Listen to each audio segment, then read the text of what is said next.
Hallelujah.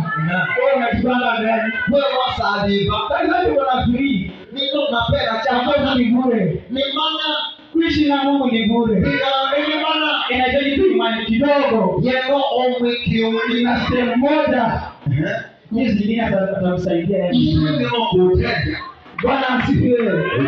Wakati tunafunguliana hizi baraka za free. Ni maana leo tuko sawa wa mama ofa za bure. Yaani ya maana